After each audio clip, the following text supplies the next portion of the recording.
Everyone, DSSB का skill test है जो कि आज फर्स्ट एंड सेकंड शिफ्ट में हो चुका है। तो फर्स्ट शिफ्ट की मैंने ऑलरेडी एक वीडियो अपलोड की थी जिसमें आपके बहुत सारे कमेंट आ रहे थे, बहुत सारे डाउट आ रहे थे। तो उन डाउट्स को एक एक सेपरेटली कमेंट का जवाब देना पॉसिबल नहीं हो पा रहा था, इसलिए मैंने ये स्पेशली उसके रिगार्डिंग एक सेपरेट वीडियो बना दिया है। तो without wasting any single moment इस वीडियो को स्टार्ट करते हैं। तो जैसा कि मैंने लास्ट वीडियो में भी डिस्कस किया था कि डीएसएसबी का जो स्किल टेस्ट है वो नेताजी सुभाष यूनिवर्सिटी में हो रहा है। और ये यूनिवर्सिटी इसका मेन कैंपस द्वारका में है और इसका ईस्ट कैंपस गीता कॉलोनी में है। तो दोनों ही सेंटर्स पड़े हैं और दोनों में ही इसकी फर्स्ट शिफ्ट और सेकंड शिफ्ट आज कंप्लीट हो चुकी है। 25 का पेपर आज हो चुका है। तो फर्स्ट बात कर लेते हैं इसका टाइपिंग टेस्ट का कीबोर्ड। तो जैसा कि आप अपने स्क्रीन पे देख पा रहे होंगे, आपको एक मॉनिटर, कीबोर्ड, माउस और सीपीयू शो हो रहा होगा। इसकी जो कंपनी है वो HLBS है।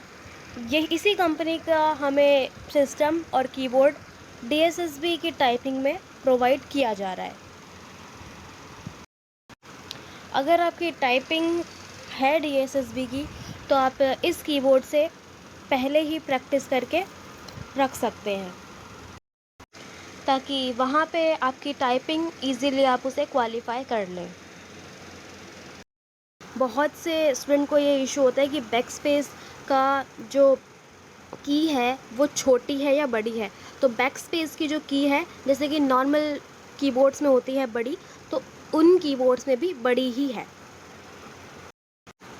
जिस तरीके से आपको अभी स्क्रीन पे शो कर रहा होगा कि बैक स्पेस की जो की है वो इस कीबोर्ड में बड़ी शो कर रही है, सेम इसी तरीके से वहाँ पे जो कीबोर्ड हमें प्रोवाइड किए गए थे उसमें भी बैक स्पेस की इतनी ही बड़ी थी। और जैसा कि एंटर इस इमेज के अंदर शो कर रहा है कीबोर्ड में, उसी सेम ऐसा ही एंटर वहाँ पे उस कीबोर्ड में भी था। सेकेंड चीज़, कीबोर्ड हार्ड बिल्कुल भी नहीं है। कीबोर्ड जो है वो बिल्कुल सॉफ्ट और मीडियम साइज़ के हैं। और मैंने फर्स्ट वीडियो के अंदर भी इस बात को कहा था कि अपने टाइपिंग टेस्ट से पहले एक बार क्लियर कर लीजिएगा कीबोर्ड में, क्योंकि ये थोड़ी सी प्रॉब्लम हो रही है, वो बहुत ज़्यादा सॉफ्ट है। और जब कीज़ बहुत ज़्यादा सॉफ्ट होती है तो एक ही वर्ड दो, मतलब हम प्रेस एक बार कर रहे हैं लेकिन वो प्रेस 2-3 बार हो रहा है, तो इसलिए ज़्यादा सॉफ्ट कीबोर्ड भी ठीक नहीं रहता टाइपिंग के लिए। नेक्स्ट बात कर लेते हैं कि वहाँ का स्टाफ कैसा है। तो स्टाफ जो है वहाँ पे आपको, जो एग्ज़ामिनेशन हॉल में इन्विजिलेटर हैं वो बहुत कोऑपरेटिव स्टाफ है। आप कोई भी बात उनसे कहेंगे वो बिल्कुल आपकी बात को समझेंगे। और साथ ही साथ वहाँ पे डीएसएसबी का स्टाफ भी आया हुआ है, वो भी बहुत कोऑपरेटिव है। और ऐसा नहीं है कि वो सिर्फ़ और सिर्फ अपनी मर्ज़ी चला रहे हैं, वो कैंडिडेट्स की बात को भी सुन रहे थे और उनकी जो प्रॉब्लम हो रही थी उसको भी रिज़ॉल्व कर रहे थे। बात की जाए कंप्यूटर की और कीबोर्ड में, तो हम कीबोर्ड के लिए तो हम ऑलरेडी डिस्कस कर चुके हैं। तो कंप्यूटर सिस्टम जो है वो भी काफ़ी अच्छे हमें प्रोवाइड किए जा रहे हैं। चेयर कंफर्टेबल है और सिस्टम भी बहुत अच्छी कंडीशन में है, माउस भी एकदम परफेक्ट है। अब इसमें इंग्लिश स्टेनो वालों को तो कोई दिक्कत नहीं होती, पर हिंदी स्टेनो में ये फ़ॉन्ट का बहुत इशू आता है। तो फ़ॉन्ट में, जैसे कि मैं अपनी प्रीवियस वीडियो में भी बता चुकी हूँ कि हमें जो फ़ॉन्ट प्रोवाइड कराया जा रहा है वो कृतिदेव, मंगल इंस्क्रिप्ट भी वहाँ पे अलाउड है और मंगल रोमेंटिंग गेल भी है। तो मेरा सजेशन यही है कि आप या तो कृतिदेव को पे अपनी टाइपिंग करें या फिर मंगल इंस्क्रिप्ट पे टाइपिंग करें, क्योंकि जो रोमेंटिंग गेल वाला फ़ॉन्ट है उसमें थोड़ा सा इशू हो रहा था। उसमें कुछ लेटर्स हैं जो ठीक से वहाँ पे नहीं बन रहे थे। तो अगर आपको टाइपिंग और शॉर्ट हैंड का स्किल टेस्ट दोनों क्वालिफाई करने हैं, जो कि दोनों क्वालिफाई करना मैंडेटरी है, तभी आप स्किल टेस्ट में क्वालिफाई माने जाओगे। तो उसके लिए मेरा सजेशन यही है कि आप कृतिदेव और मंगल इंस्क्रिप्ट इन दोनों में से ही किसी एक फ़ॉन्ट पे अपनी टाइपिंग और शॉर्ट हैंड करें। अब बात कर लेते हैं कि स्किल टेस्ट पे ऑब्जेक्ट्स क्या क्या अलाउड कर रहे हैं वो।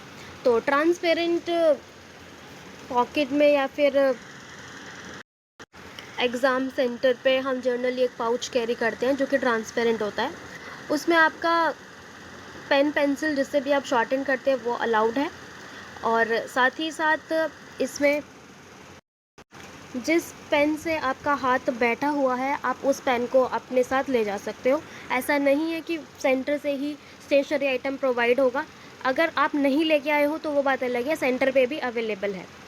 लेकिन अगर आप चाहते हैं कि आप जिस पेन से आप कंफर्टेबल हैं, जिस पेंसिल से आप कंफर्टेबल हैं वो साथ ला के उससे शॉर्ट हैंड की स्किल लिखना, तो वो भी आप ला सकते हो। कटर और शॉर्पनर दोनों ही अलाउड नहीं है।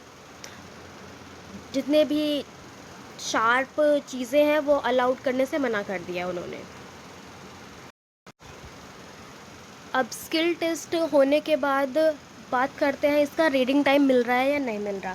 तो जो आपको इसका ट्रांसक्रिप्शन लिखने के लिए हमें जो चीज़ दी जा रही है वो है नोटपैड। नोटपैड के ऊपर आप उसका ट्रांसक्रिप्शन करेंगे। फ़ॉन्ट हिंदी में जो है वो 16 रहेगा। ट्रांसक्रिप्शन करने के बाद आपने जो भी ट्रांसक्रिप्शन किया है उसका प्रिंट आउट लेके देन आपके साइन होने के बाद left and right thumb impression और देन उसके बाद आपकी उस शीट को सबमिट कर लिया जाएगा। ट्रांसक्रिप्शन आपकी 10 मिनट की डिक्टेशन हो जाती है। तो डिक्टेशन के तुरंत बाद ही आपके जो टाइम है ट्रांसक्रिप्शन का वो स्टार्ट हो जाता है। स्पेसिफ़िक 10 मिनट रीड करने के लिए जैसे कि एसएससी या फिर अदर एग्ज़ाम्स में दिया जाता है, वैसा इसमें नहीं हो रहा है। अगर आप रीड करना चाहते हैं तो शॉर्ट हैंड ख़त्म होते ही आपका जो 65 मिनट है, 55 मिनट है, वो आपके स्टार्ट हो जाते हैं। वो आपके ऊपर डिपेंड करता है कि आप उसी वक्त शॉर्ट हैंड लिखने के बाद उसे टाइप करना शुरू कर दें या फिर आपको 10 मिनट रीडिंग के लिए लेने हैं। सेपरेटली रीडिंग के लिए 10 मिनट नहीं मिल रहे हैं। रीड करने के बाद आपका टाइम पूरा हो जाता है। देन उसके बाद उसका प्रिंट आउट ले लिया जाएगा आपके साइन करा के। लेफ़्ट राइट थंब इम्प्रेशन होने के बाद उस पे शीट को सबमिट कर लिया जाएगा। अब बात करते हैं इसकी जो डीएसएसबी की स्टेनो की सेपरेट टाइपिंग हो रही है 10 मिनट की, उसमें क्या प्रोसीजर रहा एग्ज़ाम का, उसके बारे में हम बात करने वाले हैं। तो पहला, जैसे कि मैं अपनी फर्स्ट वीडियो में क्लियर कर चुकी हूँ कि डीएसएसबी की जो टाइपिंग है वो पेपर टू स्क्रीन होनी है। जैसे ही आपका एग्ज़ाम स्टार्ट होने वाला होगा, जो डीएसएसबी का स्टाफ होगा, जो मैटर आपको टाइप करना है वो पेज जो है वो आपकी सीट पे सेपरेट डीएसएसबी के जो स्टाफ है वो उस पेज को उल्टा करके आपकी सीट पे रख देंगे। जब तक वो लोग रेडी और स्टार्ट नहीं करेंगे तब तक आप उस पेज को पढ़ नहीं सकते क्योंकि वो उल्टा रखा होगा।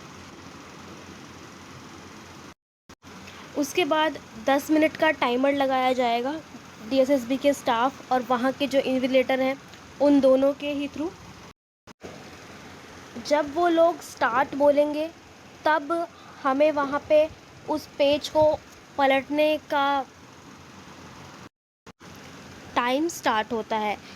उनके स्टार्ट कहने के बाद ही हम उस पेज को पलट के अपने कीबोर्ड के आगे सेट करके देन टाइपिंग शुरू करते हैं।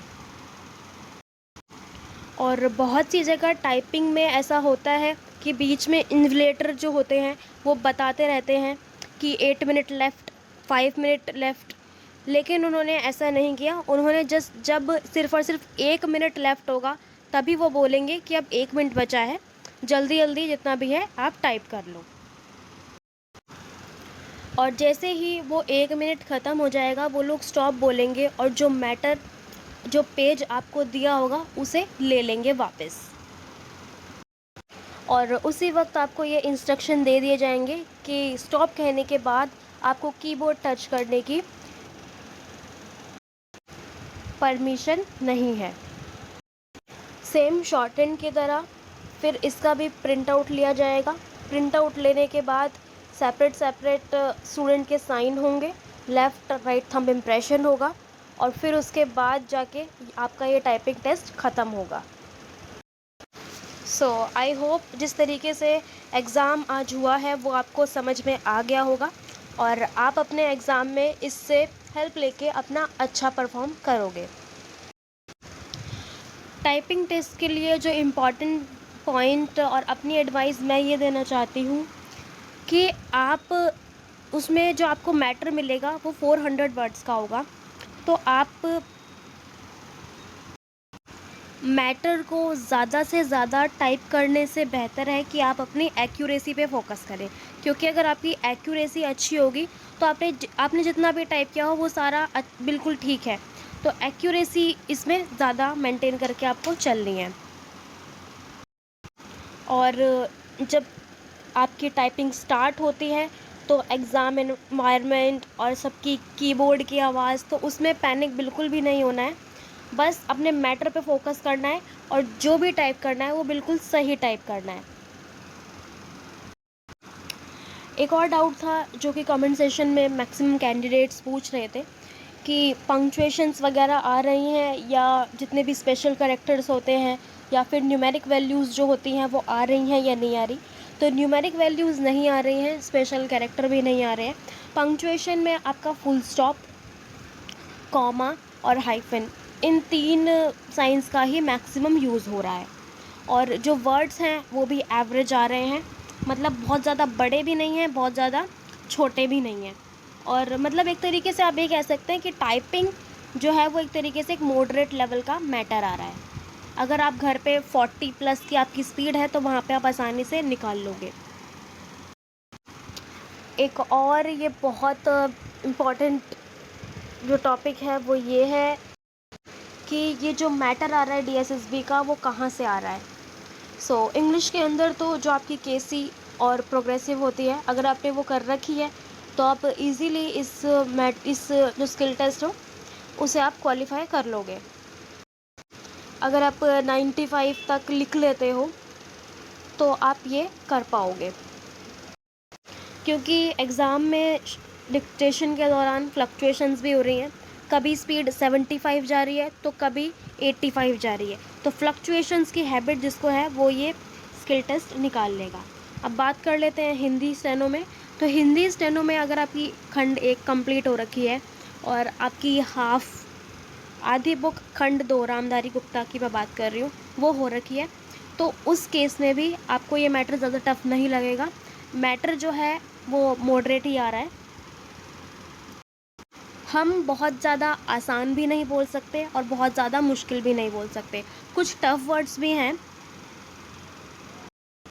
जो कि मैटर में बोले जा रहे हैं, लेकिन अगर आपकी शॉर्ट हैंड पे अच्छी पकड़ है और आपने पिछले 2-3 महीनों में 4 महीनों में अच्छे से स्टेनो करी है तो आपका चांसेस हैं कि आप ये क्वालिफाई कर लो। स्टेनो डिक्टेशन के रिगार्डिंग मेरी एडवाइस यही है कि अगर आपको कोई न्यू वर्ड आ रहा है तो आप पहले ट्राई कीजिए कि वो आपसे बनेगा या नहीं बनेगा। अगर नहीं बन पा रहा है तो आप उसे स्किप करके आगे के जो वर्ड्स हैं उन पे फोकस करिए, क्योंकि न्यू वर्ड के चक्कर में कई बार ऐसा होता है कि हम अपने आसान वाले कई वर्ड्स जो हैं वो स्किप हो जाते हैं। तो इसलिए उस एक वर्ड के चक्कर में आगे की अपनी पूरी लाइंस को बिल्कुल भी मिस मत कीजिएगा। मेरा एडवाइस यही है, अगर फर्स्ट तो यही ट्राई कीजिए कि वो न्यू वर्ड बन जाए। अगर आपकी शॉर्ट हैंड वगैरह अच्छी है, आप प्रैक्टिस कर रहे हैं, स्पीड में है शॉर्ट हैंड, तो चांसेस हैं कि वो बन जाएगा। लेकिन कई बार कुछ वर्ड्स ऐसे होते हैं, टफ़ होते हैं, जो नहीं बन पाते, तो उसके लिए उसे स्किप करके आप आगे जो बोला जा रहा है उस पर फोकस कीजिए कि आगे की जो वर्ड्स हैं, आगे के वर्ड्स वो आपसे ना छूटें। इसी के साथ इस वीडियो को समाप्त करते हैं। अगर अभी भी किसी भी तरीके के डाउट रह जाते हैं तो आप कमेंट सेशन में पूछ सकते हैं। वीडियो पसंद आई हो और आपको किसी भी तरीके की इन्फॉर्मेशन मिली हो तो इस वीडियो को लाइक और चैनल को सब्सक्राइब करना ना भूलें। Thank you for watching this video. मिलते हैं अब एक नई वीडियो में। Bye bye and take care.